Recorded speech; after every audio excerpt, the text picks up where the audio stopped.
Hello and welcome back to the AutoCAD course. In today's lesson, we'll be going over to how to add text. And without further ado, let's get right onto it. So I'll advise you to do this alongside with me. Now let's draw just some shapes. Let's do a line.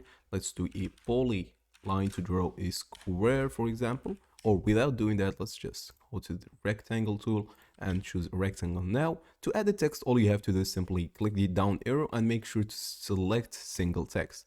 Choose the position of the text. This is going to be the line, the height of the text, and then choose a starting point and just type this as a line and you are good to go. So now we can specify the rotation of this by let's first of all select our object.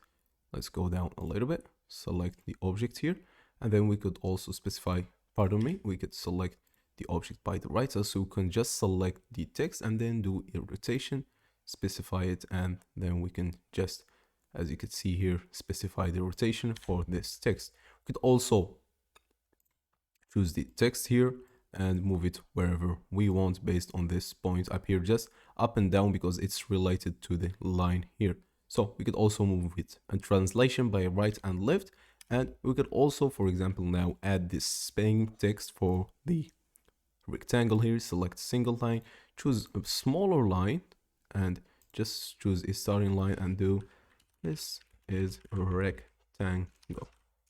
So as you can see, those things here are going to be related to rectangle itself. So if we can try add another text here, it's going to be right here and it's going to be also by right here. So this is a test, and if we hit escape, we are going to view this, as you can see here.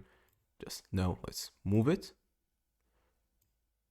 and as you can see, we can move it wherever we want based on the Y and X axis. So now let's do a last thing with circle. Let's add a circle, and then let's look into adding a text. Simply choose the starting point, this, and then you are going to be, this is a circle.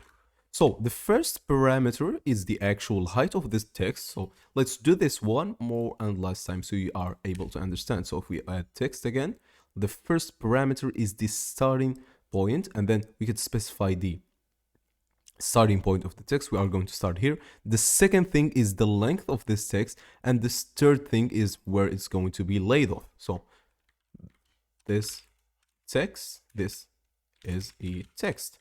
As you can see, it's pretty simple. And let's do it again one more time just so you understand.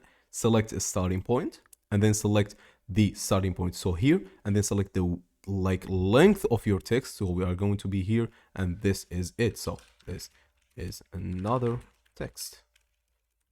That was it for text. I hope you understand, and see you in another lesson.